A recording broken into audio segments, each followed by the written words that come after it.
BPSC के माध्यम से कराए हुए टीचर रिक्रूटमेंट एग्जाम में जो बहाली हुई अदर स्टेट की, उसमें से कुछ अभ्यर्थियों को निकाला जा रहा है। बिहार के अंदर कोई भी अन्य स्टेट की महिला आती है, उसको किसी भी हालत में रिजर्वेशन नहीं मिलेगा। नमस्कार साथियों, मैं गार्गी सारस्वत एक बार फिर से आपका स्वागत करती हूं आपके अपने प्यारे परिवार टारगेट विद अंकित के प्लेटफॉर्म पर।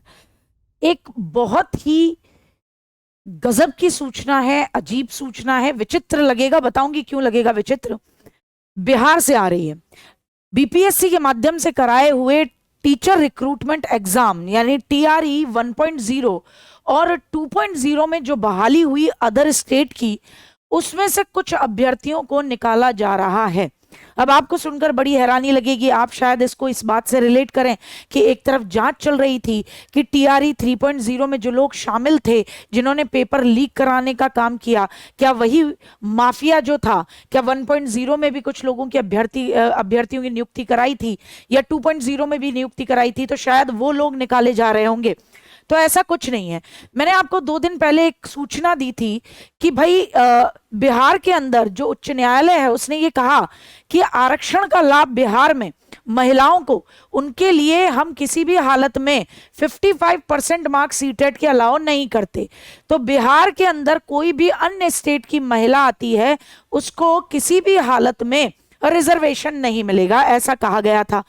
उसके बाद इसी आयोग के द्वारा निकाले गए एक प्रॉपर क्या कहना चाहिए, एक प्रॉपर इंस्ट्रक्शन या निर्देश के माध्यम से, क्योंकि माननीय सुप्रीम हाई कोर्ट के माध्यम से जब फैसला आया कि भैया आरक्षण का लाभ नहीं मिल सकता अदर स्टेट के बच्चों को, तो उसके बाद खुद बीपीएससी ने फिर एक नोटिस जारी किया और इस नोटिस आने के बाद में लगी लगाई जॉब जा रही है बीपीएससी टीआरई 1.0 और 2.0 की, क्योंकि हड़कंप मच गया है। खबर क्या है, आके जरा देखें, गौर फरमाएं। बाहरी अभ्यर्थियों को भी मिल गया आरक्षण का लाभ और इसीलिए अब जाएगी उनकी जॉब। तो क्या कहा जा रहा है भाई, यहां पर गौर फरमाएंगे फटाफट से कि शिक्षक भर्ती परीक्षा पहला और दूसरा चरण के जारी रिजल्ट में बड़ी गड़बड़ी सामने आई है। दरअसल शिक्षक भर्ती परीक्षा में अन्य राज्यों की महिलाओं और दिव्यांगों को भी आरक्षण का लाभ दिया गया, जबकि राज्य के बाहरी लोगों को आरक्षण का लाभ नहीं देना था। अब इसे लेकर कई शिकायतें सामने आई। अब आप समझ सकते हैं शिकायतें क्यों सामने आई, क्योंकि बीपीएससी की तरफ से एक नोटिस आया, नोटिस सबने पढ़ा, बोले अरे ये तो 1.0 में और 2.0 में ये जो लोग आए हुए हैं, ये तो आरक्षण का फायदा उठा के आए हैं, इन्हें निकाल के बाहर करो। तो अब क्या हुआ, शिकायतें सामने आ रही है। दूसरे राज्य के शिक्षार्थी अभ्यर्थियों की सीटेट में 90 से कम अंक रहने पर भी टीआरई 1.0 में ऐसा हुआ था, तो उन्हें जो जॉब मिल गई। दूसरे राज्य के दिव्यांग अभ्यर्थियों को भी आरक्षण का लाभ मिल गया। अब मामला सामने आने पर डीपीओ स्थापना को जांच करने का कहा गया है। औरंगाबाद जिला से ही अपने स्तर पर जांच करना शुरू हो गया। कई लोगों को नौकरी से निकालने का सिलसिला जारी हो गया है। तो कुल मिलाकर यहां संबंध में बात एक ही है कि सीटेट के अंदर चाहे महिला अभ्यर्थियों या कोई भी हो, अगर अदर राज्य से हैं तो 60% यानी 90 नंबर चाहिए। और इसी तरीके से जो कि दिव्यांग अभ्यर्थी हैं, उन्हें भी किसी तरीके का कोई बेनिफिट नहीं मिलेगा, चाहे कुछ भी हो जाए। तो उसके अंदर साफ कहा गया है कि भैया जो रिजर्वेशन का लाभ मिलता है वो केवल और केवल किनको मिलता है, राज्य के लोगों के लिए ही हमने वो रिजर्वेशन का लाभ रखा है। अब यहाँ गलती किसकी, किसी की लगी लगाई जॉब छूट रही है, यहाँ गलती किसकी? इस तरीके की चीजें, इस तरीके के स्टैंडर्ड जब कहीं जॉब की बात आती है तो शुरुआती दौर में ही पता होता है कि हमें क्या करना है। अदर स्टेट को जब आप अलाउ कर रहे हो तो किस तरीके का हमें काम करना है, किस तरीके का नहीं। तो ये भसड़ फैलनी ही नहीं चाहिए थी।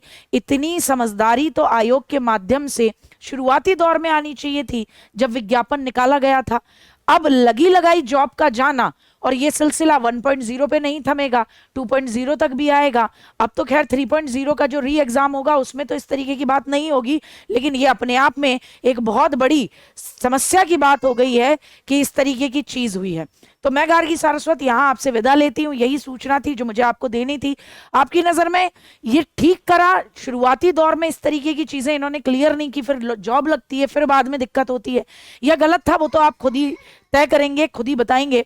लेकिन मेरी नजर में तो ये गलत है, क्योंकि आपको शुरुआती दौर में ही चीजें क्लियर करनी चाहिए कि मामला क्या है, बाहर वालों को आरक्षण मिलेगा या नहीं मिलेगा। और ये बात जो भी पेपर डॉक्यूमेंटेशन का वेरिफिकेशन कर रहा था उस तक होनी चाहिए।